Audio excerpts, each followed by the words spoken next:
예, 이번 편은 번외편으로 준비를 했고요. 이제 앞으로 졸업하셔갖고 취업을 하셔야 되니까 취업에 조금이라도 좀 도움이 되고자 취업하는 방법? 뭐 그런 거에 대해서 조금 간추려 봤습니다. 목차는 일단 이력서 작성, 그리고 자기소개서 작성, 인터뷰 1, 2, 그리고 취업 공고가 어떤 주기로 이제 나오는지, 그리고 독일 취업 구직 사이트에는 어떤 게 있는지, 그리고 검색하는 팁이 어떻게 되는지, 그리고 맨 마지막에 지금 제가 다니고 있는 회사의 구직 프로세스 같은 거를 잠깐 좀 예시로 설명을 해드릴 거예요. 자, 이력서 작성에는 이제 여러 페이지로 작성을 할 수도 있고 단일 페이지로 작성을 할 수도 있는데 장단점이 있겠죠. 그리고 호불호가 따로 나뉘기도 해요. 근데 보통 회사에서는 여러 페이지로 작성되어 있는 이력서보다는 단일 페이지에 함축되어 있는 이력서를 선호를 합니다. 그게 왜 그러냐면 일단은 인사과를 통해서 이 이력서가 전부 다 접수가 되는데 인사과에서만 걸르는 게 아니고 인사과에서는 이제 현업 부서에다가 이 이력서를 전부 다 토스를 해요. 그래서 현업에 계시는 분들도 전부 다 이력서를 보고 자기소개서를 읽어보고 거기에 대한 1차 평가를 하게 됩니다. 근데 보통 이렇게 장수가 여러 장으로 되어 있는 거는 보기도 약간 불편을 하고 이 사람이 어떤 면을 강조를 하는지를 잘 알 수가 없기 때문에 이렇게 2장이나 여러 장으로 하는 것보다는 1장짜리를 선호를 해요. 이거는 해도 된다 안 된다의 문제가 아니고 선호를 하냐 안 하냐의 문제고 이 사람의 이력이 이 안에서 엄청 좋다라고 할 경우에는 이게 2장이든 1장이든 전혀 상관이 없습니다. 그 사람 거를 계속 이렇게 주의 깊게 보고 이 사람이 뭘 했는지 훨씬 더 디테일하게 이제 보게 되기 때문에 하지만 제가 추천드리는 거는 단일 페이지로 이제 이력서를 웬만하면 작성을 하는 게 훨씬 보기 좋고 현업에 있는 사람들한테 조금이라도 더 어필을 할 수가 있다. 그리고 약간의 디자인이 조금 들어가 있으면은 눈에 훨씬 많이 띈다라고 하는 부분을 좀 팁으로 드리겠습니다. 이력서 작성을 할 때는 이제 구성이 조금 중요한데 구성이라고 하는 거는 이것만 생각하시면 돼요. 어떤 걸 강조하고 싶은지. 그리고 만약에 본인이 경력직으로 어디를 들어간다라고 했을 때는 경력을 위주로 이제 강조를 해야 되고 졸업을 막 하고서 이제 들어간다라고 하면 학력을 강조를 해야 되고 그 안에서도 이제 어떤 프로젝트에 대해서 나는 되게 많이 수행을 해보고 거기에 대한 경험이 있다라고 하면 프로젝트에 대해서 이제 강조를 해야 되고 아니면 연구소나 이런 데서는 논문이나 이런 활동이 중요하겠죠. 저술 활동이 만약에 있으면은 저술 활동에 대해서 이제 써야 되고 그리고 만약에 IT 같은 분야에서는 어떤 프로그램을 사용할 수가 있다라고 하는 게 강점이 될 수가 있기 때문에 이런 프로그램을 사용한다라고 하는 거를 강조를 해야 됩니다. 일단 제일 중요한 거는 자기 이름은 크게 써야 돼요. 어떤 분들 이력서를 보면은 이름이 그냥 같은 포인트로 이렇게 되어 있는 분들도 있는데 큰 포인트로 부각이 되게 했을 때 그 사람에 대한 뭔가 그런 기억이 남아요. 훨씬 더 크게. 그래서 이름은 크고 명확하게 써주시는 게 가장 좋습니다. 그리고 경력직으로 들어가시는 분들이나 아니면 내가 진짜 괜찮은 경력을 갖고 있다라고 하시는 분들은 이 구분을 크게 네 가지든 세 가지든 상관없습니다. 이 구분을 나눌 때 제일 위쪽에다가 제일 상단에다가 이제 경력, 자기가 제일 강조하고 싶은 그런 분야 아니면은 그런 부분을 이제 올려두시는 게 가장 좋습니다. 그리고 여기서 이제 중요한 포인트인데 이 취업에 대한 자기 경력을 나열을 할 때는 위쪽부터 아래쪽 순으로 가장 최근 연도 순에서 가장 최근 연도 순으로 나열을 하셔야 돼요. 이거는 그냥 공통의 어떤 룰이에요. 그래서 사람들이 딱 봤었을 때 처음 경력이 뭐고 지금 현재 있는 경력이 뭐다라고 보는 게 아니고 지금 현재 뭘 하고 있는 사람인데 그 전에도 뭘 했었네? 라고 하는 거를 보기 때문에 제일 위쪽에다가 지금 가장 최신의 경력을 올려놓는 게 제일 중요합니다. 이거를 바꿔서 하시는 분들이 종종 있는데 가장 기본적인 실수를 하시는 거예요. 그러니까 이 부분은 꼭 명심을 하셔야 되고, 두 번째, 이제 경력이 돼 있다고 하면은 학력을 써야 되겠죠. 근데 경력직 같은 경우는 보통 학력은 그렇게 크게 많이 보진 않아요. 그래서 그냥 어느 학교에 뭐를 졸업했다 정도까지 이제 나열을 해주면은 될 것 같고, 그리고 저 같은 경우에는 에너지 시뮬레이션을 조금 하기 때문에 제 강점을 살릴 수 있는 분야가 프로그램 쪽이다 라고 생각을 해서 세 번째에다가 이제 프로그램을 다룰 수 있는 거를 이제 써놨습니다. 그래서 뭐 ESPR이라든지 DOE라든지 매틀랩이라든지 아니면은 펩하우스홀 같은 뭐 이런 거는 아마 보통 다른 분들은 사용하지 않는 프로그램일 거예요. 그래서 이런 프로그램에 대해서 제가 조금 뭐라고 해야 될까, 사용을 해봤다를 이제 좀 강조를 하고 싶어서 저는 세 번째에다가 이제 배치를 했고, 네 번째에다가는 이제 제가 했던 프로젝트들이라든지 아니면 마스터 아르바이트 때 제가 어느 부분에 대해서 이제 연구를 해봤다, 뭐 공부를 해봤다, 이런 그런 캔트니스를 어필을 하기 위해서 네 번째에다가 이제 프로젝트랑 제 논문을 넣어놨습니다. 그리고 좌측에 있는 부분은 프로필인데, 프로필은 이 사람에 대해서 관심이 생기면 무조건 다 그냥 보게 돼 있어요. 그래서 이거는 기본적으로 그냥 생년월일이라든지 아니면 어디 사는지 뭐 이런 거를 다 기본적으로 그러니까 써 주셔야 되고, 그 밑에다가 추가로 이제 넣으면 좋은 게 뭐 언어적인 능력이 어떻게 된다든지 아니면 내가 어떤 자격증을 갖고 있다든지 아니면 어느 학술지에다가 뭐 논문을 발표를 했다든지 아니면 나는 학교 다닐 때 장학금을 받았었다라고 하는 뭐 그런 부분을 이제 간단하게 또 써줄 수가 있습니다. 자기소개서는 하나 제가 이따가 뒤쪽에서 설명을 했는지 모르겠는데, 이 경력란에다가 현재 일을 했던 회사를 적고 그 밑에다가는 그 회사에서 했던 업무를 적어주는 게 가장 좋습니다. 그리고 이 업무에 대해서는 그냥 일반적으로 진짜 했던 것만 쭉 나열을 하는 게 아니고 구인공고에 나와 있는 그런 거와 관계돼 있는 업무에 대해서 따로 이제 편집을 해갖고 적어주는 게 좋아요. 만약에 건축회사다라고 하면은 그 전에 있던 건축회사에서도 어떤 업무를 했었다. 나는 도면을 그렸었다. 아니면 인면도를 작업했었다. 아니면 하우스 테크닉에 대해서 그런 거를 전부 다 여기다가 그 계획을 했었다라고 하는 그런 내용을 적어주면 됩니다.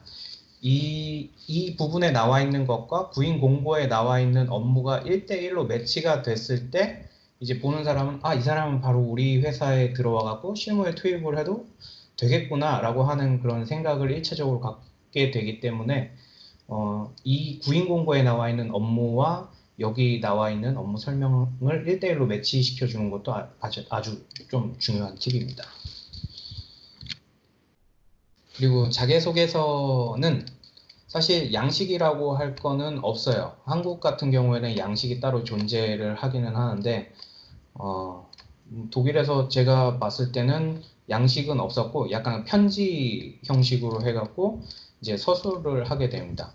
가장 위쪽에는 이제 지원하는 날짜, 저 같은 경우에는 여러 군데를 지원을 했기 때문에 이 날짜가 지원하는 데마다 다 틀려요. 거기 올라오는 날짜에 맞춰서 전부 다 이제 지원을 하기 때문에 이걸 되게 여러 장을 만들어 놓고 그 안에서 편집을 해서 쓰기도 하고 하는데, 그렇게 됐을 때 문제점은 날짜가 되게 과거의 날짜가 나올 수도 있어요. 그러니까 이런 부분은 다 꼼꼼하게 봐주셔야 돼요. 이 날짜가 지금 지원하는 현재의 날짜와 일치를 하는지, 그리고 지금 지원하는 회사의 이름이 맞는지, 그리고 지원하는 분야에 대한 설명이 맞는지를 이제 여기서 꼭 확인을 해 주셔야 됩니다. 그리고 지원하는 분야 및 간단한 소개를 이제 첫 번째 단락에서 하게 됩니다. 나는 어디에 살고 니네 공고를 봤는데 이런 부분에 대해서는 경력이 있고 관심이 있어서 지원하게 됐어. 이 정도까지만 그냥 하시면 될 것 같고, 두 번째 단락은 그러니까 내용이 되게 많이 들어갈 수도 있는데 제가 봤을 때는 함축적으로 했을 때 구인 공고 안에서 그 이력서에 내가 썼었던 그 경력 위주로 구성을 하는 게 가장 좋아요. 만약에 경력자다라고 하면은 간단한 학력 소개 후 지금까지의 경력을 서술을 하는 걸 이제 하시면 되고, 여기 수치를 활용해라라고 하는 부분도 약간 어느 정도 어떻게 보면 팁인데, 이거는 약간 그 문과 쪽이 아닌 이과 쪽에서 좀 해당하는 팁인 것 같기는 해요. 이 공돌이 쪽 출신들은 숫자를 참 좋아합니다. 그래서 내가 했던 업무에 대한 성과를 수치로 표현하는 거를 참 좋아해요. 저 같은 경우에는 에너지 쪽을 담당을 했기 때문에 지난번에 있었던 회사에서 어떤 프로젝트를 진행을 했는데 그 프로젝트를 진행을 해갖고 뭐 30%의 에너지 절감을 했었다. 그래서 이 회사에 어느 정도 금액에 이제 뭐 그런 절약을 하는데 이제 기여를 했다. 뭐 이런 식으로 이제 써주는 것도 써주면 이제 현업에 있는 사람이 봤었을 때 진짜 이 사람이 어떤 업무를 했고 좀 알고 있구나라고 하는 거를 이제 그런 식으로 이제 이해를 하게 됩니다. 받아들이게 되죠. 그래서 수치를 활용하는 것도 이제 하나의 팁이고, 그리고 지원하는 분야와 가장 밀접한 업무 위주로 이제 서술을 해주셔야 돼요. 이 자기소개서도 여러 장으로 할 수는 있는데 실제로 이걸 다 읽는 것도 어느 정도의 시간이 들이고 그런 걸 하는 걸 그렇게 좋아하지는 않아요. 그러다 보니까 그냥 한 장에다 요약을 하되 우리가 필요한 사람인 거를 이 사람이 딱 알기 쉽게 써주면은 그 이제 자기소개서를 가장 좋아합니다. 내가 공고에다가 만약에 에너지 관련 시뮬레이션을 할 수 있는 사람을 찾습니다. 에너지 관련 모니터링을 할 수 있는 사람을 찾습니다. 라고 하면은 그 업무를 했던 경력을 이쪽에다가 이제 서술을 해주는 거죠. 나는 무슨 프로그램을 써봤고 그걸로 해갖고 어떤 프로그램을 진행을 해봤다. 뭐 사무실, 건물, 학교, 뭐 병원 같은 뭐 다양한 이제 건축 누증 스틱 뭐라고 하죠? 그 티폴로기에 의거해서 뭐 시뮬레이션을 이제 구현을 해봤다. 그래서 나는 어떤 면을 잘 알고 있어. 뭐 이런 식으로 이제 기술을 해주면은 좋습니다. 그리고 졸업자인 경우에는 경력 위주로 이제 쓸 수가 없기 때문에 이제 전문 지식, 이 사람들이 원하는 전문 지식에 포커스를 맞춰서 이제 서술을 해주셔야 돼요. 건축이다라고 하면은 나는 학교 다닐 때 무슨 과목을 되게 흥미롭게 들었는데 이런 부분에서 내가 프로젝트를 진행을 해봤고 점수는 어느 정도까지 이제 맞았었어. 이때 어떻게 친구들과 뭐 코오퍼레이션을 했는데 그런 부분에 대해서 나한테 참 크게 와닿다. 뭐 이런 식으로 이제 써주시면 돼요. 그리고 맺은 말은 그냥 자신감 있게 써주시면 됩니다. 니네 쪽에서 일하고 싶고 꼭 나한테 연락을 해줬으면 좋겠고 내가 부족하다면 나는 어떻게든 배울 자신이 있으니까 꼭 연락해줘 라고 뭐 그런 식으로 이제 마무리를 하시면 됩니다. 인터뷰는 크게 나눠서 일반 면접하고 기술 면접으로 나눌 수가 있어요. 그래서 일반 면접이라고 하는 거는 인사과를 통해서 이제 진행을 하는 그런 인터뷰를 일반 면접이라고 저는 구분을 해놨습니다. 그래서 일반 면접 같은 경우는 전화 면접일 수도 있고 방문 면접일 수도 있어요. 저는 실제로 전화 면접도 했었고 1차로 방문 면접을 해갖고 그냥 딱 인사과 사람하고만 면접을 한 적도 있습니다. 그래서 1차 면접이 통과를 하면 그 뒤에 2차로 뭐 기술 면접 일정이 이제 잡힌다든지 아니면 뭐 일반 면접과 기술 면접을 1시간 안에 전부 다 한 적도 있고요. 이 인터뷰라고 하는 거는 어떻게 하나의 틀로 이렇게 딱 규정돼 있다라고 말씀드리기는 어렵고 회사마다 이제 자기들이 하는 방식이 따로 있다라고 생각하시면 될 것 같아요.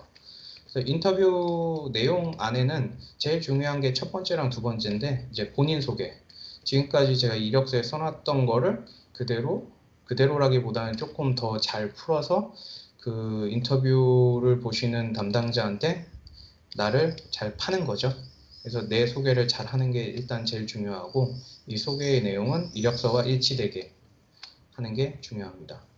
그리고 두 번째로 중요한 게 이 회사에 내가 왜 지원을 하게 됐는지, 그게 이제 또 중요합니다. 어느 부분에서 이제 매치가 돼갖고 이 회사에 내가 지원을 했고 내가 여기 꼭 들어가면은 참 일을 잘할 수 있다라고 하는 걸 어필해 주는 게 중요해요.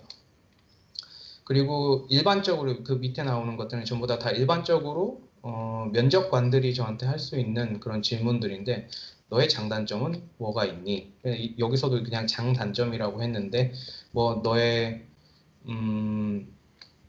예, 그냥 장단점이죠, 말 그대로. 일을 함에 있어서 특히 네가 잘하는 분야가 뭐니? 뭐 이런 식으로 나올 수도 있고, 지난 회사에서는 어떤 점이 힘들었니? 라고 하면서 뭐 이제 물어볼 수도 있고, 장단점은 거의 대부분 면접을 봤던 데서 다 물어봤던 것 같아요.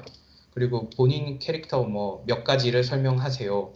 본인은 어떤 사람인 것 같아요?를 이제 물어봅니다. 그래서 뭐 여기는 저는 5가지라고 했는데, 그냥 본인에 대해서 간략하게 설명할 수 있는 뭐 5가지 단어를 한번 나열해 보세요. 뭐 이런 식으로도 묻기도 해요.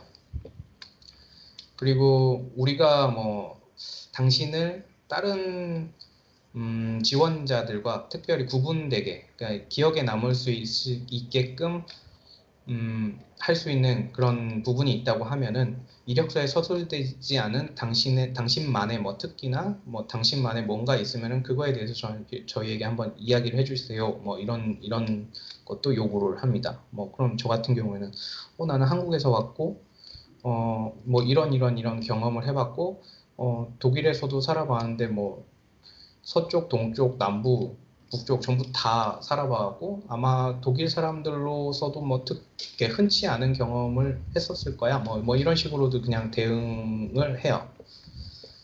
그리고 또 단골로 나오는 질문 중에 하나가 크리틱에 대해서 너는 어떻게 이제 대응을 할 거니? 라고 하는 게 단골로 나옵니다. 누구한테서 뭐 좀 비판을 받는다거나 아니면 안 좋은 소리를 들었을 때 그거에 대해서 이제 어떻게 대응을 할 거냐? 를 이제 잘 대응을 하셔야 돼요. 보통 직원들끼리 사이가 안 좋은 거에 대해서 어떻게 너는 대응을 할 거니? 그걸 파악을 하려고 이런 질문을 하는 것이기 때문에 뭐 만약에 이 회사가 되게 큰 회사다라고 하면은 저 같은 경우에는 여기 일단은 감정적으로 대응을 하지 않고 그 사람의 하고 좀 이야기를 해볼 거야. 근데 계속해서 그 사람이 나한테 뭔가 크리틱을 던지고 내가 생각했을 때 이게 합당하지 않다라고 생각이 된다고 하면 내 그 위에 있는 담당자와 나는 이야기를 할 거고, 그 다음엔 또 뭐 인사과 뭐 이런 식으로 이제 이야기를 할 겁니다. 뭐 이런 식으로 저는 좀 인터뷰를 했던 것 같아요. 그리고 더 또 잘 나오는 질문이 뭐 코퍼라ți온 아니면 주사멘 아르바이트, 이게 이런 개념이 너한테는 어떻게 다가오니? 너는 협동이라는 거에 대해서 어떻게 생각하니? 뭐 이런 거랑 본인이 원하는 업무 환경이라고 하는 게 따로 있나요? 뭐 어떤 면에서 이제 일을 하는데 원동력을 갖게 됩니까? 뭐 그런 거랑, 이것도 크리틱과 비슷한 질문인데, 어떤 스트레스에 대해서 그 스트레스를 해소하는데 어떻게 하고 계신가요? 그리고 다른 직원들과 당신과 함께 일하고 왜 함께 일하고 싶어 합니까? 그리고 실수에 대해서는 어떻게 대처하나요? 뭐 이런 질문들을 많이 합니다. 이거는 되게 기본적인 질문이기 때문에 웬만하면은 전부 다 어떻게 말할 거다라고 하는 거를 작성을 하고 갖고 계셔야 돼요. 그냥 이렇게 툭 누가 던졌을 때 그거에 대해서 바로 이제 얘기를 할 수 있게끔 준비가 돼야 됩니다. 일반 면접이 통과가 안 되면 기술 면접으로 갈 수가 없기 때문에 가장 기본적인 거는 철저하게 준비를 하시는 게 좋습니다. 두 번째는 기술 면접인데, 기술 면접은 제가 여기다가 딱히 크게 써놓을 게 없어요. 그러니까 자기가 일하는 분야가 전부 다 다르기 때문에 그 분야에 대해서 전문가들이 나와갖고 저한테 이제 물어보는 거라, 어설프게 대답하면은 이거는 100%다 걸리게 되고, 그 사람들이 저의 그 실력이나 그런 거를 다 이제 파악을 하게 됩니다. 그래서 좀 솔직하게 준비를 하는 게 좋다. 그리고 잘 알고 있는 부분은 포장을 잘 할 수 있게끔 준비를 하는 게 좋다로 이제 기술 면접을 요약을 하면 될 것 같아요. 보통 기술 면접은 방문 면접이 대부분입니다. 그래서 뭐 일반 면접을 통과를 했다고 하면은 2차로 이제 방문 면접을 하는 경우가 있고, 방문 면접을 해갖고 기술 면접이 통과가 됐다고 하면은 뭐 하루 동안 우리 회사에 와갖고 그러면 네가 진짜 실무에 이제 투입이 됐었을 때 할 수 있는지 보게 프로베 아르바이트 탁을 한번 해보는 게 어떻니? 라고 할 수도 있고요. 저는 실제로 프로베 아르바이트 탁을 하루 동안 한 적도 있습니다. 그리고 일반 면접과 그냥 인사과 직원과 이런 기술 면접 하시는 그 전문가들이 들어와 갖고 이 둘을 동시에 진행을 할 때도 있어요. 지금 현재 다니는 회사는 일반 면접과 이런 기술 면접이 동시에 진행되는 케이스였습니다. 인터뷰 내용은 일단 해답은 구인 공고에 있어요. 구인 공고란에 아웃가베가 있는데 그 아웃가베에 나오는 질문에 대해서는 철저하게 다 준비를 하셔야 됩니다.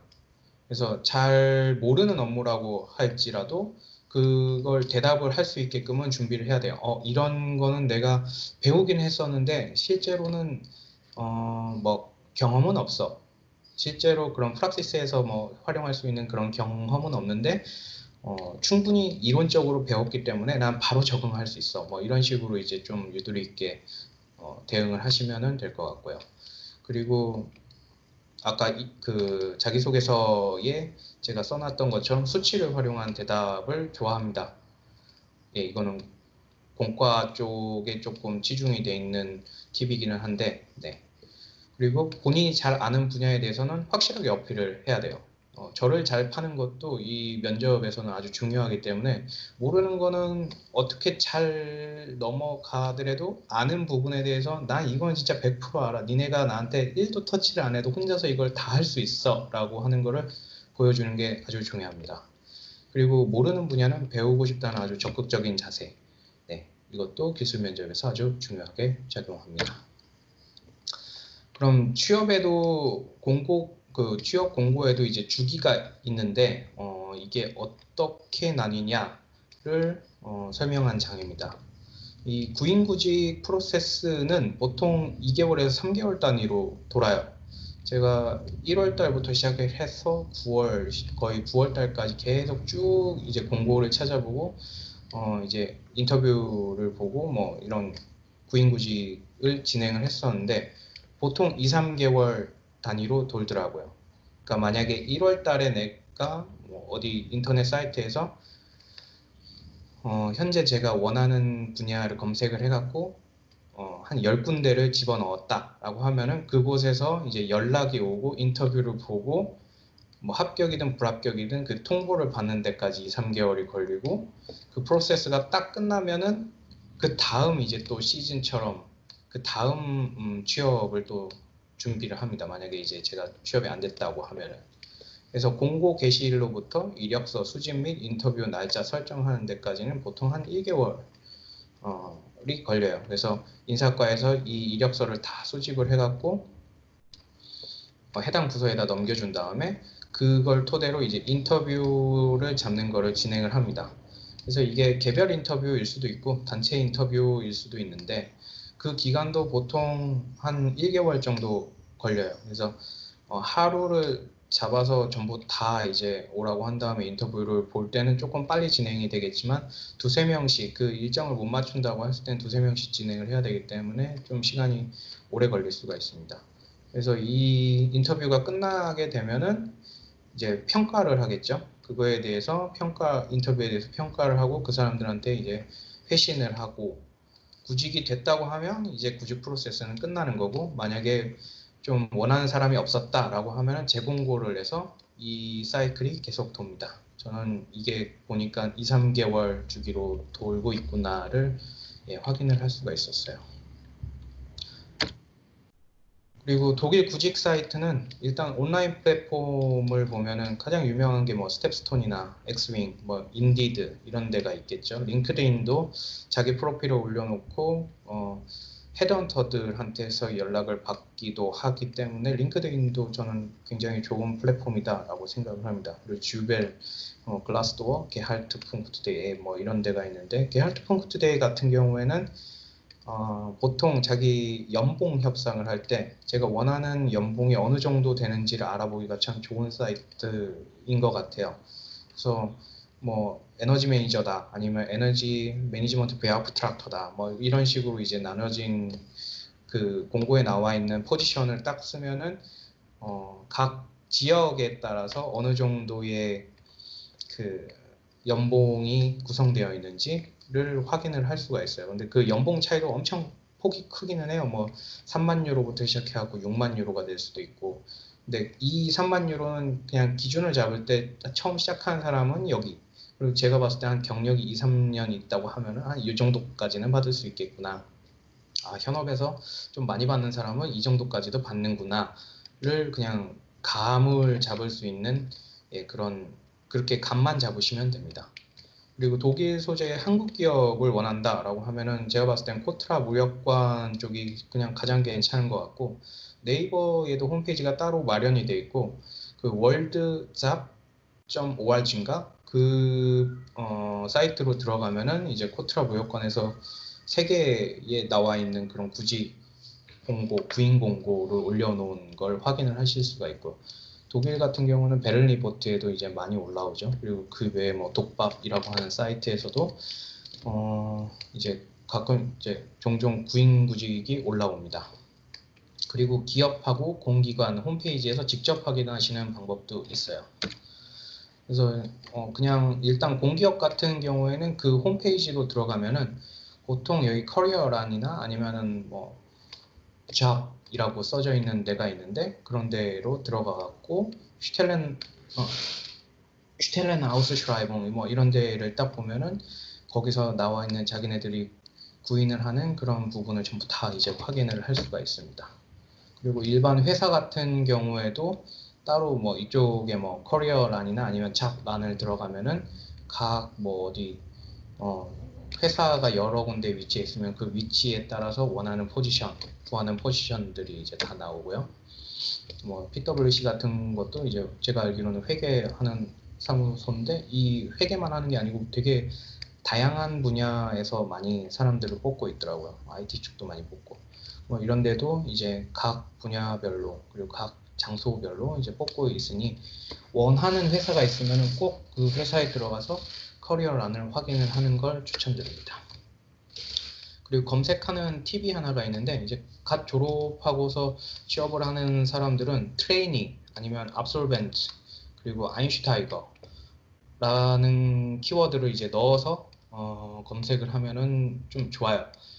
좀 큰 회사 같은 경우에는 이런 트레이니 프로그램을 운영을 해요. 그래서 1년에서 많게는 3년까지도 이제 트레이니 프로그램을 돌리는데 정확하게 이 사람이 어느 부서에 어떤 업무에 적합한지를 알 수가 없기 때문에 트레이니 프로그램으로 들어가서 각 분야, 각 부서를 돌면서 그 사람한테 맞는 부서나 업무를 이제 할당을 할 수 있게끔 그런 프로그램을 따로 진행을 합니다. 그래서 저는 갓 졸업자는 이런 트레이니 프로그램을 꼭 활용을 해보시는 걸 추천을 드려요. 이게 경력이 쌓이면은 그 뒤부터는 절대 늘 수가 없는 그런 분야거든요. 트레이닝은. 그래서 이 검색어를 꼭 사용을 해갖고 검색을 한번 해보시는 걸 추천드립니다. 지금 현 직장에서 이제 구인을 하는 프로세스를 간단하게 설명을 드릴 건데 내용은 일단 저희 회사에서 사용을 하는 거기 때문에 전부 다 안 보이게끔 가려놨습니다. 그래서 일단은 구인 공고를 내고 이력서를 수집을 하겠죠. 이력서가 수집이 되면 인사과에서 일단 1차 인사과 및 업무부서에 1차 평가를 합니다.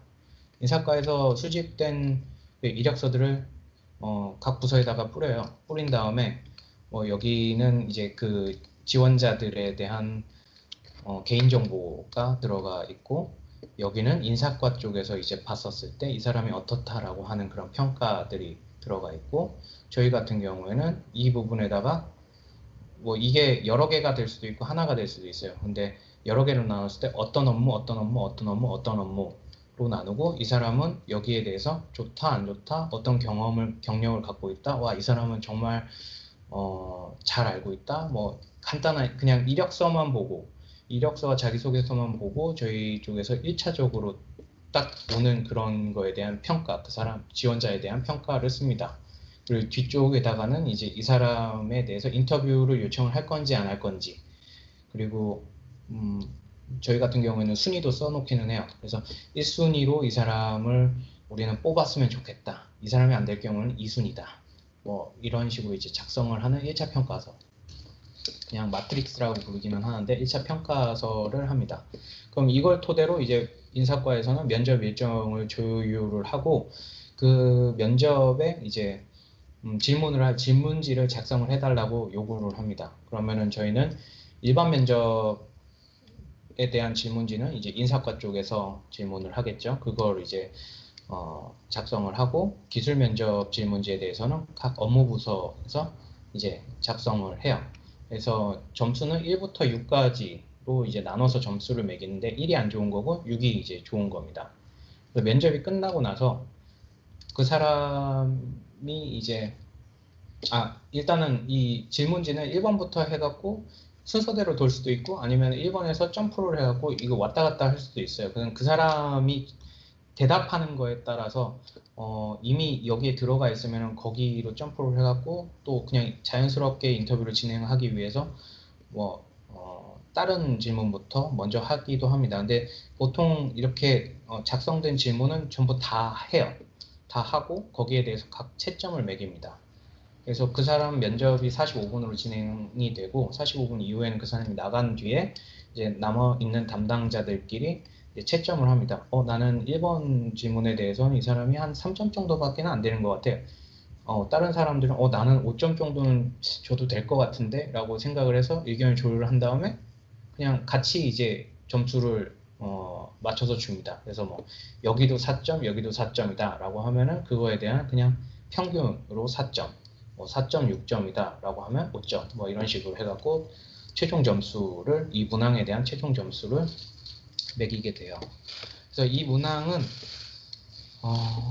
첫 번째 이제 일반적인 질문, 뭐 두 번째 타일, 세 번째 타일, 이제 네 번째 파켄테니스 기술 면접 이런 게 이제 나뉘는데 첫 번째 타일에서 이 사람이 얼마 뭐 5점으로 이제 통과를 했다라고 하면은 여기다 5점을 쓰기는 하는데 이거에 대한 퍼센테이지는 한 10%밖에 안 들어가고 실제로 이제 가장 중요한 게 기술 면접. 기술 면접이 50%이기 때문에 이 사람이 얼마나 잘 알고 있는지에 대해서 평가가 돼갖고 여기에 만약에 5점이다 라고 하면은 가장 큰 점수를 따게 되고 이걸 또 평균을 냈었을 때 그 사람이 갖는 최종 점수가 몇 점이냐를 이제 매기게 됩니다. 그에 따라서 이제 평가가 이제 되고 만약에 저희가 1순위라고 뽑아놨던 사람보다도 다른 사람이 더 점수가 높다라고 하면은 저희는 그냥 그 사람을 뽑아요. 실제로는 이력서나 자기소개서는 다른 사람이 더 훨씬 잘 하는 것 같았었는데 막상 면접을 보니까 다른 사람이 훨씬 더 잘했던 것 같다. 아니면 이 사람이 훨씬 더 기술적으로 잘 안다를 평가를 했기 때문에 그 사람 위주로 이제 1순위를 정해갖고 뽑습니다. 그래서 평가가 끝나면은 그 사람한테 이제 결과를 통보해주고 저희 쪽으로 올 건지 안 올 건지 진행을 하게 되고 만약에 그 사람이 저희 쪽에서 제시한 보수가 마음에 든다고 하면은 바로 이제 계약을 진행을 하게 되고 보수에 대해서 별로 이렇게 탐탁지 않다라고 하면은 저희 CEO랑 또 면접을 따로 또 한 번 더 봅니다. 그거는 뭐 그냥 면접이라기보다는 조율이겠죠. 네. 그래서 일단 면접은 그렇게 해서 네, 다 이제 최종적으로 마무리가 되고 구직을 하게 됩니다. 그러면은 지금까지 제가 준비했던 부분에 대해서 다들 잘 준비를 하셔갖고 졸업한 이후에 원하는 직장에 다들 잘 취업을 하시길 바라겠습니다. 이상입니다. 감사합니다. 감사합니다.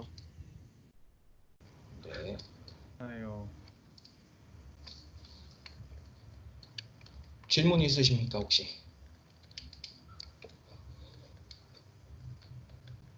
뭔가 질문은 아니고 되게 좋았어요. 그러니까 뭔가 독일 와서 저는 인턴 막 지원하고 할 때 처음에 저도 이제 막 레벤스라프 같은 거 그냥 제가 생각하는 대로 써서 제출하고 했었는데 약간 잘 답장이 안 오다가 그 독일 사람한테 한번 이렇게 코리기어램 받고 나니까 근데 그 사람이 그때 봐줬던 게 뭐 좀 내용적인 걸 봐줬던 게 아니라 그냥 우리가 쓰는 포맷이 있고 또 뭔가 그거에 맞게 쓰는 게 중요하다라고 이제 알려주고 고치고 났더니 좀 이제 연락이 더 오기 시작했거든요. 그래서 뭔가 그러니까 그러니까 외국인으로서 여기서 뭔가를 이렇게 지원하거나 할 때 되게 여기선 되게 기본인데 우리한테는 그게 기본이 아닌 거인 것들이 되게 많았던 것 같거든요. 그래서 뭔가 형이 방금 해주신 게 그런 부분들을 좀 잘 이렇게 정리해서 설명해 주신 것 같아서 뭔가 네. 이렇게 도움이 많이 됐어요. 네. 지금까지 회사에서 이력서를 받아봤을 때 가장 많이 봤던 포맷이 이런 포맷이에요. 그냥 이름 들어가 있고 사진이 들어갈 수도 있고 안 들어갈 수도 있는데 사진을 넣으면 또 좋아하더라고요. 그 사람 인상을 그냥 볼 수가 있으니까. 그래서 웬만큼 뭐 자기가 안 넣고 싶으면은 그러니까 노출이 안 되고 싶으면은 안 넣어도 돼요. 근데 그냥 그런 거에 전혀 상관이 없는 사람들은 저는 그냥 사진을 넣었으면 넣는 게 더 조금 더 플러스가 되지 않나라는 생각이 들고 그냥 이렇게 서술을 하는 식이기는 한데 전혀 상관없어요. 이런 포맷을 써도 되고 이런 디자인적인 포맷을 써도 되는데 확실히 눈을 사로잡는 거는 디자인이 들어가 있는 건 이 사람 뭐지? 라고 그냥 동료들끼리도 같이 한 번씩 더 이야기를 하는 네. 그냥 내용이 좋아야 됩니다. 일단은 내용이 1차적으로는 내용 그 뒤에는 이제 조금 더 플러스가 될 수 있도록 디자인이나 아니면 뭐 그런 거를 부과하는 네. 뭐 그런 식으로 진행을 하시면 돼요.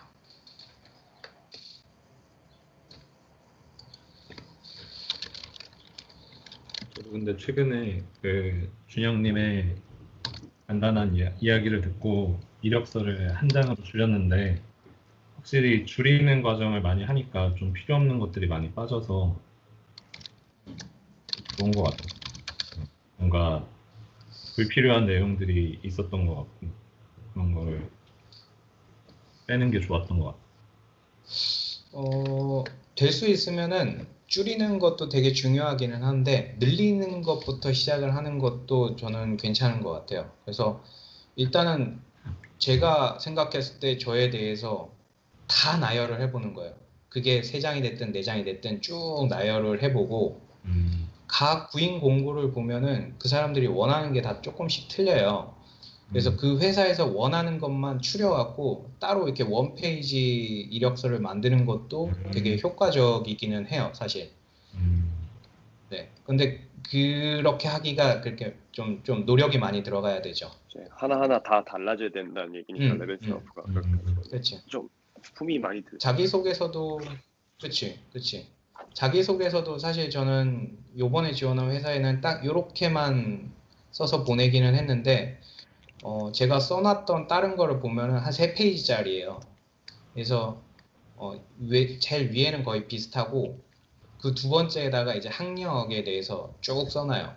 어떤 회사가 걸릴지 모르기 때문에 약간 이론적인 거를 하는 회사면은 학력 위주로 이제 기술을 하는 그런 자기소개서를 작성을 해갖고 보내거든요. 대학교 때 이런 분야를 공부를 해봤고 어떤 랩실에 있었고 석사는 뭘 공부를 했고 내가 그 뭐 썼던 마스터 아르바이트는 이런 주제로 이제 발표를 했다. 뭐 이런 식으로 해갖고 학력을 이제 강조를 해갖고 보내고 경력은 조금만 그냥 이런 회사에서도 일을 해봤었다 정도만. 그게 그 사람들이 원하는 거는 그냥 조금 학술적인 사람을 원하지 경력이 많은 사람을 원하지 않는 그런 회사는 그런 식으로 이제 조금 포맷을 바꿔서 보내죠. 그걸 위해서 한 3페이지 정도짜리를 작성을 한 다음에 거기서 이제 제가 이 회사에다 보낼 내용을 추려서 다시 한 페이지로 만들어서 그렇게 해서 보내요.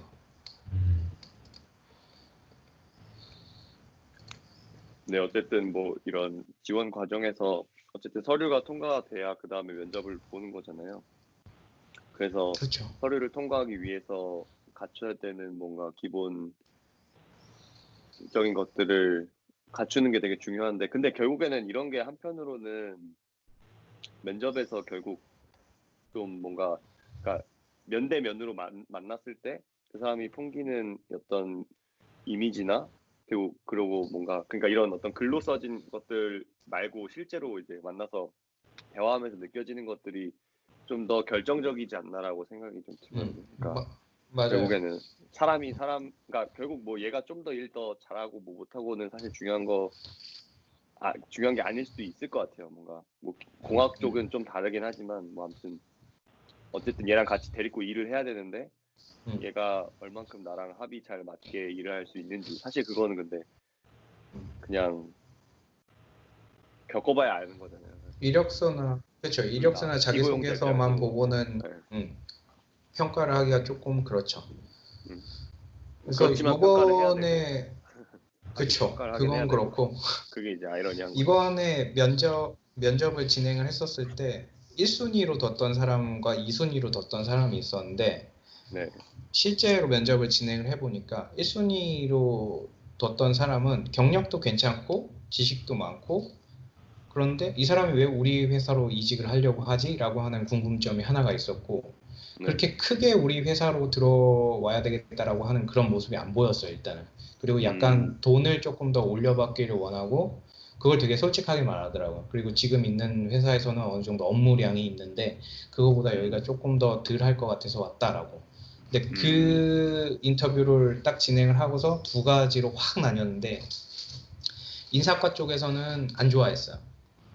솔직해도 너무 솔직하다. 그리고 이런 식으로 이제 대응을 하면은 나는 그렇게 썩 좋아 보이지는 않아 라는 쪽이었었고 그리고 제 동료는 나는 솔직해서 좋던데 자기가 원하는 거에 대해서 확신이 있으니까 그러는 거 아니야? 나는 그냥 그 사람이 가진 능력 대비 이만큼만 하면은 나는 괜찮을 것 같아 라고 하는 의견이 좀 있어서 두 번째는 경력은 그렇게 많지는 않았어요. 우리가 원하는 업무 분야랑도 약간 떨어져 있고 근데 엄청 액티브하게 대처를 했거든요. 뭐 이런 것도 할 수 있고 저런 것도 할 수 있고 이렇게만 하면 뭐 근데 그 사람에 대해서 인사과 쪽에서 엄청 좋게 평가를 했고 우리 쪽에서는 실무에 오면은 전혀 바로 써먹을 수 있는 사람은 아닌 것 같은데 조금 더 생각을 해봐야 돼라고. 성격은 좋은 것 같은데 성격은 좋아. 이걸로 끝나는. 근데 그 두 분이 제가 지난번에 물어봤던 것 같은데 점수는 평가 점수 결과는 비슷했다고. 그러니까 거의 비슷했어요. 어떤 서류상으로 그러니까 평가를 하게 되는. 그러니까 우리가 만들어낸 그 평가지를 통해서 사람을 평가를 했을 때 결국에는 그 둘이 결과적으로 나온 점수는 비슷했지만 어쨌든 결정은 그러니까 그게 결국에는 평가를 하긴 했지만 그 평가지가 결국에 이 사람을 뽑을지 말지에 대한 기준이 되지는 못한 거죠. 그러니까. 기준이 됐어요. 일단은 평가지에 따라서 1순위로, 그러니까 가장 점수가 많이 얻은 사람이 1순위였었는데, 네. 그 사람이 그럴 수밖에 없는 게 파크켄테니스가 많았어. 그 두 번째보다. 그래서 이 4번에서 점수를 많이 땄어요.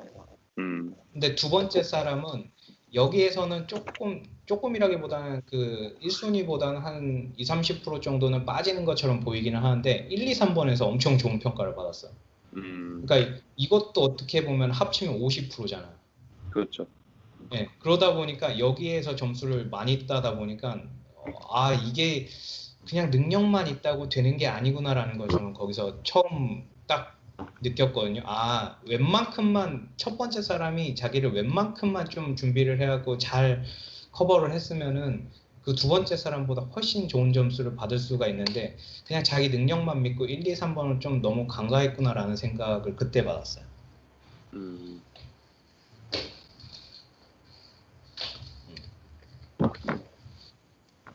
궁금한 게 있는데요. 아까 말했던 수치에 대한 언급 있잖아요.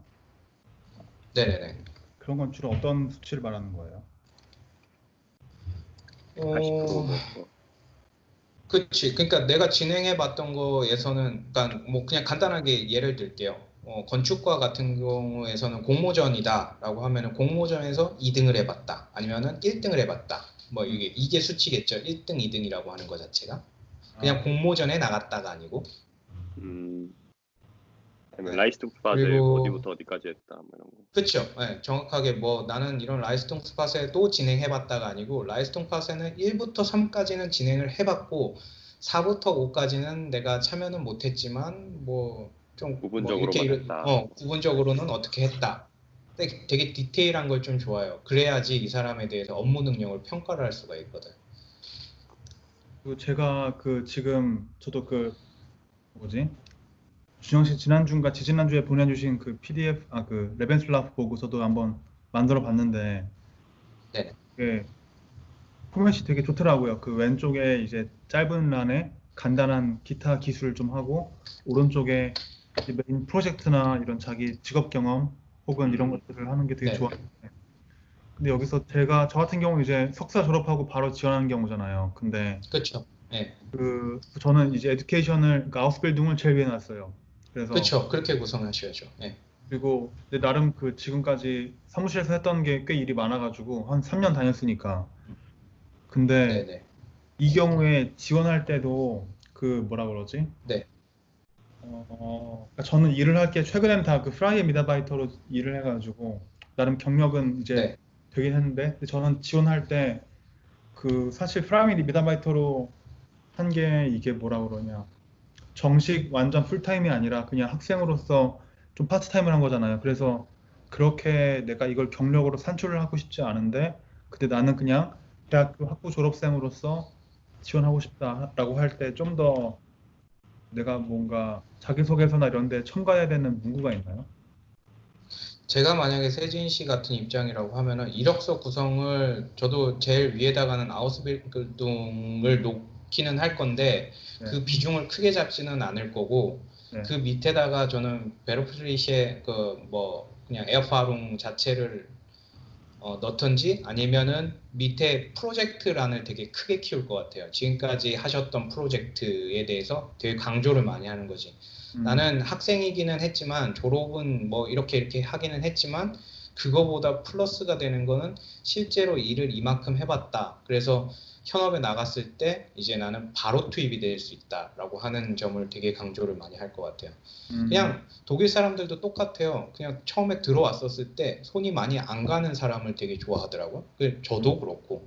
그래서 이 사람이 어느 정도의 일을 해봤고 어떻게 진행되는지 알아서 내가 서포트만 조금 해주면은 바로 쓸 수가 있겠구나, 바로 돌아갈 수가 있겠구나 하는 사람을 굉장히 선호를 해요.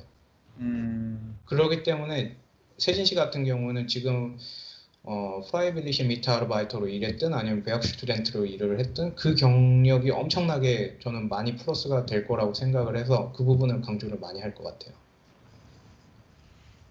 요즘에 이런 식으로 좀 건축계는 주로 처음에 왔을 때는 이제 작은 유명한 작가 스타일의 그런 아틀리에를 가고 싶어 하는데 전 요즘에 이렇게 뭔가 큰 회사들도 많이 눈이 가더라고요. 그러니까 이렇게 좀 한 것처럼 인사과 따로 나눠져 있고 이렇게 좀 체계가 있는 대기업적인 체계가 있는 그런 회사도 그래서 지금 되게 많이 도움이 됐어요. 그리고 메일을 보낼 거 아니에요. 지원 메일을. 네네네. 어떤 회사는 물론 온라인으로 직접 하는 것도 있지만 지원 메일에는 그러면은 보통 자기소개서, 레벤슬라우프, 건축 강의형 포트폴리오 이렇게 넣게 되는데 그럼 메일 쓸 때는 그냥 딱히 많이 안 쓰죠, 뭐를. 저는 메일 쓸 때 그렇게 많이 쓰지는 않았어요. 사실 메일에서는 내용이 그렇게 크진 않아요. 맨 처음에 이 이력서, 그러니까 자기소개서를 썼을 때 요만큼 있잖아요. 첫 달러? 네.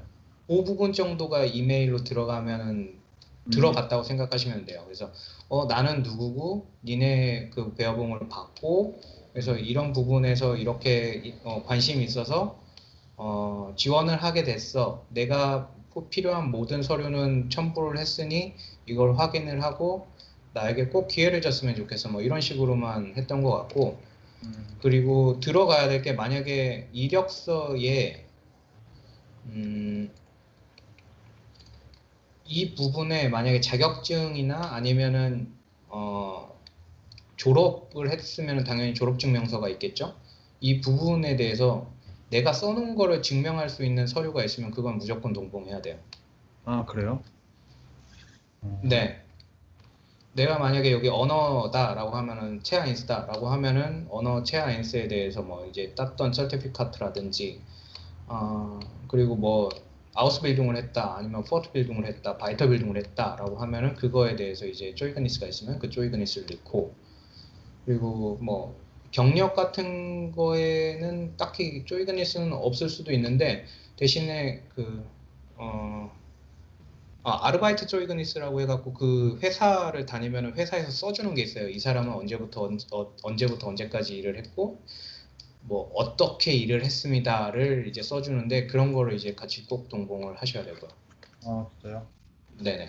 그거 그래서 전 직장을 회사를 하고 나올 때도 그게 되게 중요해요. 그 사람 제 선임이나 아니면은 그 CEO가 어떻게 써주는지도 되게 중요하기 때문에 그거를 잘 써달라고 해서 나오셔야 돼요. 그거를 저는 처음에 외국 스튜던트 했던 거는 이게 사실은 굉장히 제가 학기 중에는 못할 때도 있고 막 그래서 띄엄띄엄 했거든요. 되게 그거를 방학 때문에 못했나? 네네. 그래가지고 그게 막 그런 줄글 형태로 존재하지 않고 그냥 띄엄띄엄한 그런 목록 형식으로 어떤 프로젝트 참여했다 이 정도로 되게 그런 거 안 되죠? 엄청 많이 지원하셨. 지원이 아니라 한 회사에서 이제 내가 되게 플렉시블하게 한 거지 그거를. 예. 그 방금 준영님의 얘기했던 것 그 같은데. 폴더를 보고 얘기한. 일단 첨부된 거 제가 그냥 간단하게 보여드리면 학부 졸업증명서, 성적증명서, 그리고 학사 졸업증명서, 성적증명서, 그리고 최근 그 전에 다녔던 회사의 아르바이트 조이그니스, 그 전에 다녔던 그 연구소의 아르바이트 조이그니스, 프라노퍼, 그리고 한국에 있었을 때 다녔던 회사의 이제 뭐 그 경력 증명서, 그리고 어학 증명서, 그리고 뭐 서티피카트 뭐 이런 거, 아인스, 제아인스 뭐 이런 식으로. 네, 이런 거 이제 동봉을 하셔서 보내시면 돼요. 추천서 같은 거는 필요 없나 봐요. 뭐 추천서 전 직장- 있으면은 좋지 않을까? 그게 그 추천서가 있으면은 넣으면 좋아요. 그거는 플러스가 되는 거고, 사실 여기도 그 뭐라고 하지? 추천서라는 개념보다는 그 아르바이트 조이그니스에서 그게 나오거든요. 잠시만요. 제가 있나 한번 찾아볼게요. 저는 전에 그걸 전에 다니던 사무실에서 써줄 마음이 전혀 없어서 제가 써서 그거를 이제 사장한테 사인하게 했는데 사장이 사인도 안 네네. 했어. 와, 그러니까 된 직원이 그냥 대필 사인 뭐 약간 뭐 그걸 뭐라고 하지? 페아트레퉁 뭐 가지고 대신 사인해 주더라고. 뭐 그런 식으로 그럴 예. 음, 근데 보통 충분히 그럴 가능성이 있어요. 거기에 쓰이는 단어에 따라서 되게 그게 그 평가가 많이 갈리는 거라고 듣긴 했어요. 네, 그 현재 직장에 있는 사람은 이 사람이 왜 우리 회사로 다시 이직을 하는지에 대해서 모르기 때문에 그 전 회사에서 어떻게 써주는지가 되게 크게 평가하는 부분 중에 하나예요. 그래서 그게 만약에 동봉이 안 됐는데 이 사람을 진짜 뽑고 싶으면은 인사과에서 그 전 회사에다가 전화를 하는 경우도 있고, 그 전에 다녔던 회사에 그 사람을 아는 직원이 우리 회사에 있으면 그 사람을 통해서도 돌려서 물어보기도 해요, 사실. 그렇기 때문에 그 평가를 좋게 받으면은 사실 좋죠. 그게 근데 좀 CEO랑도 좀 좋은 관계를 계속 유지를 했어야 되고 뭐 좀 그래서 안 좋게 회사를 나오게 되는 경우에는 쉽지는 않아요. 그걸 좋게 받는다는 게. 근데 이게 뭐지? 저희 그러니까 저 지금 다니는 그 일하는 회사가 조그만 회사인데 여기서 한 네. 6년 정도 일하다가 여기 큰 건축 사무소로 이직한 애가 한 명 있거든요.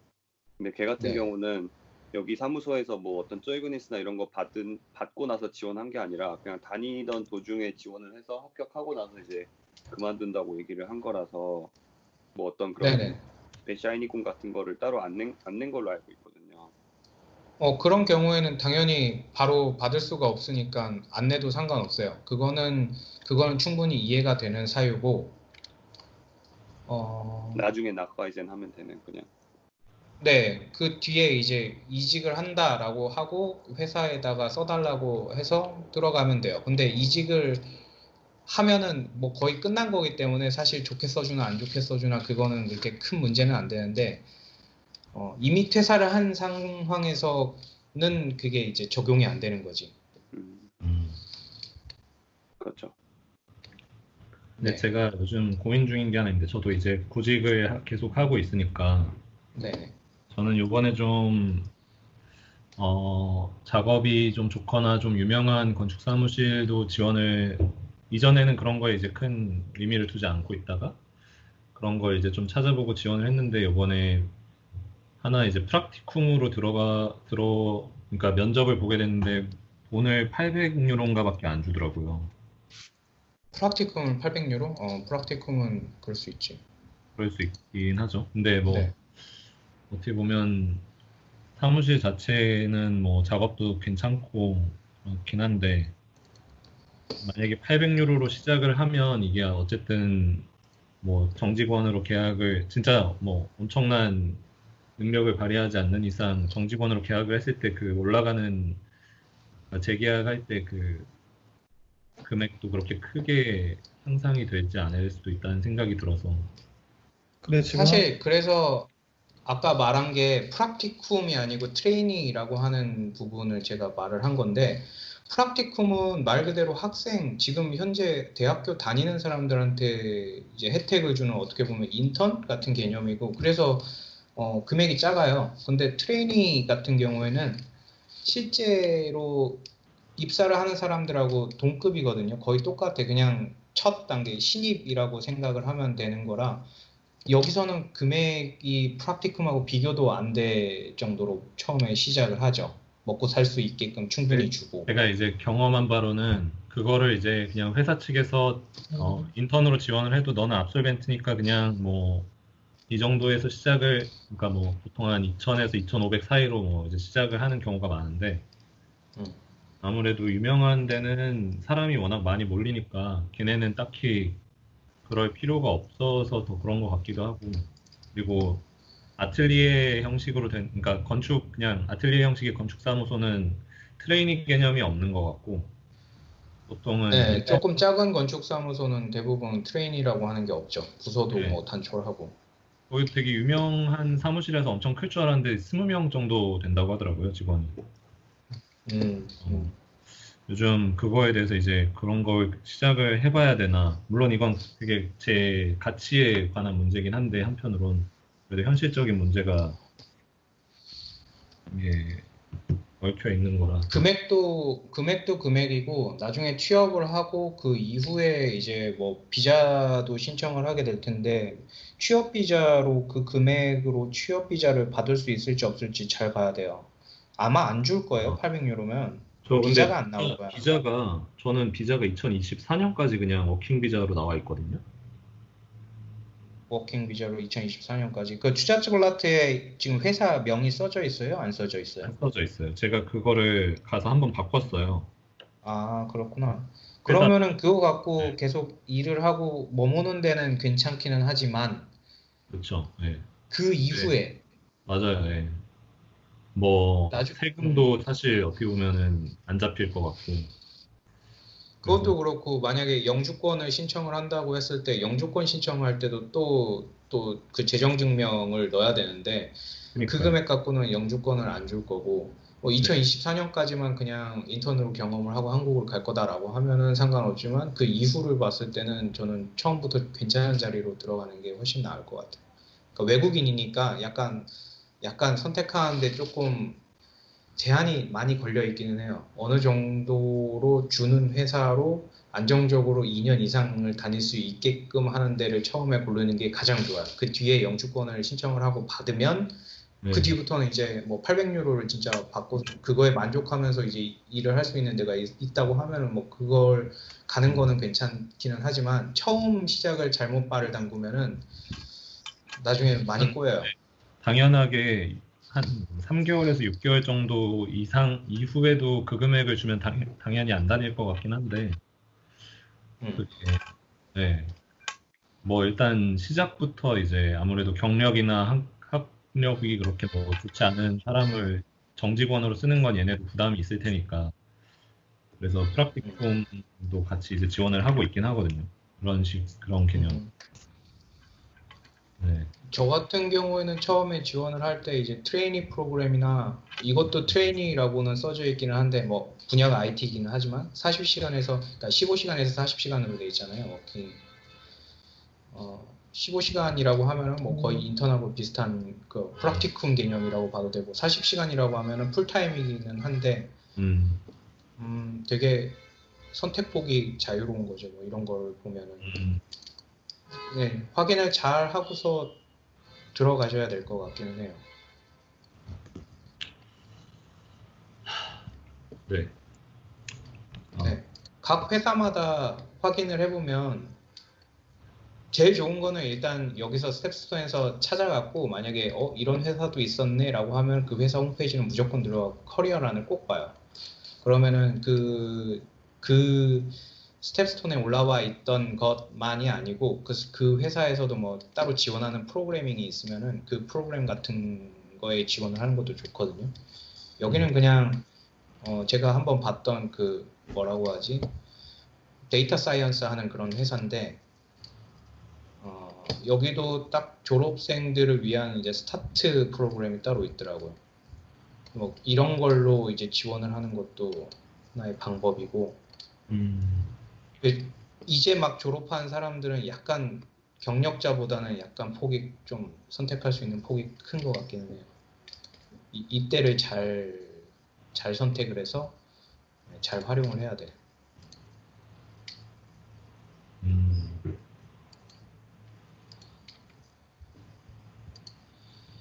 나는 무조건 경력이 크고 돈 좀 잘 주는데 추천.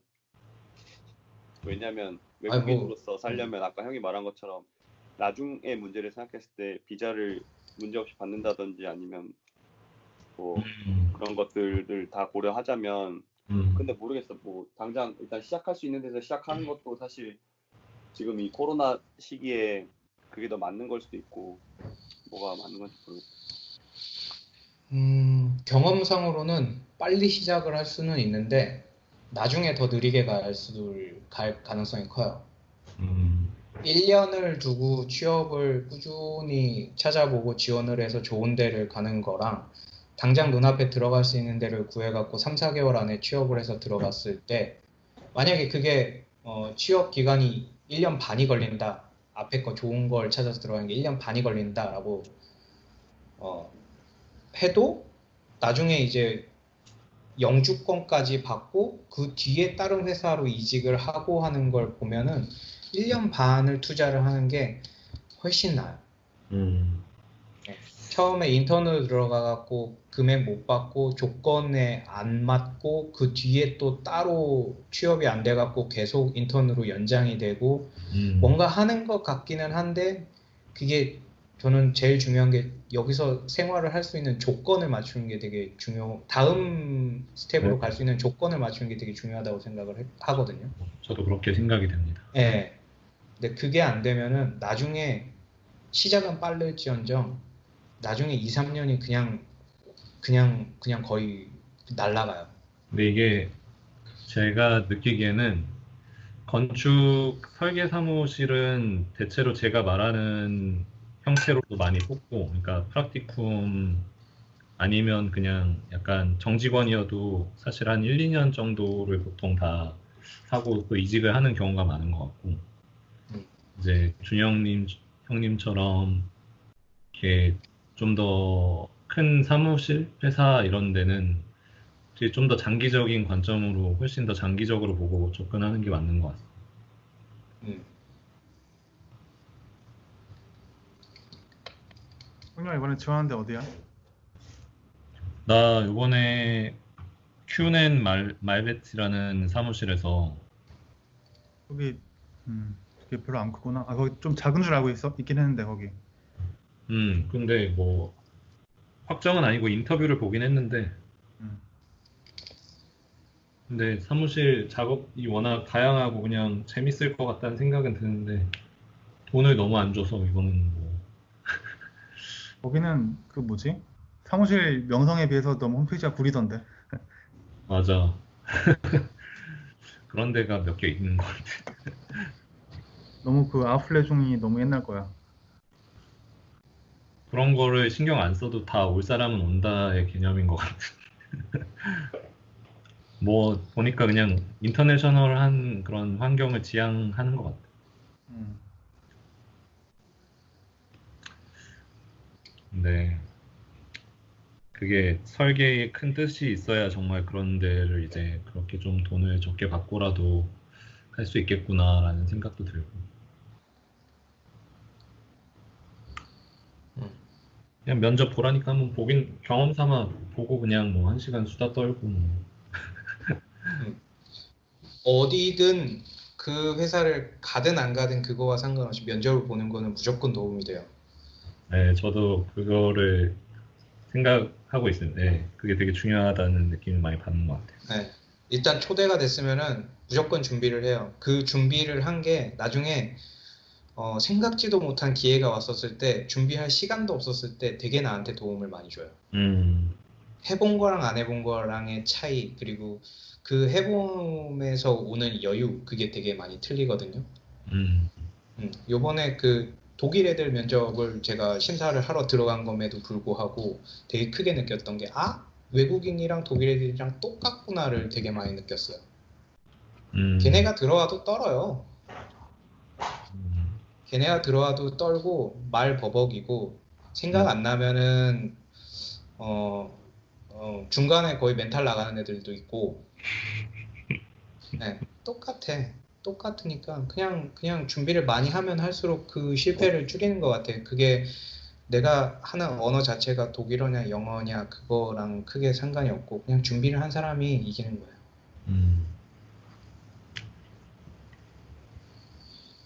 많이 해보는 게 중요해.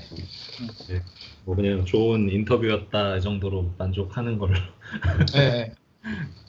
진짜로 나 거기서 일을 내가 그냥 딱 봤었을 때 안 갈 그런 회사라도 이 사람들한테 나를 되게 잘 팔아가고 그래 한번 니네랑 일을 해보는 거를 한번 생각해 볼게 정도로 되게 거만하게 하고 나와도 맞아.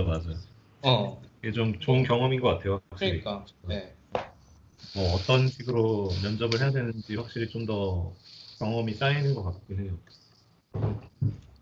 감이 좀 사람이 되게 여유로워지는 게 인터뷰 초대를 많이 받으면은 받을수록 여유로워져 사람이. 내가 아까 한번 지원을 했었을 때 한 2개월에서 3개월 로테이션으로 돈다고 했잖아요.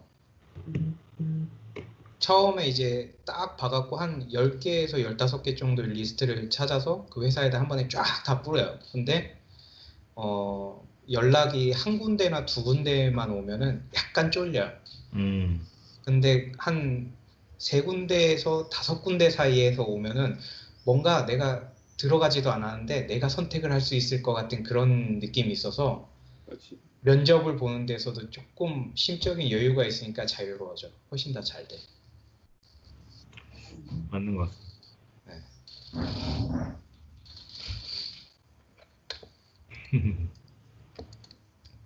이력서랑 자기소개서 잘 준비하시고 면접 잘 준비하시고 꼭 성공하시길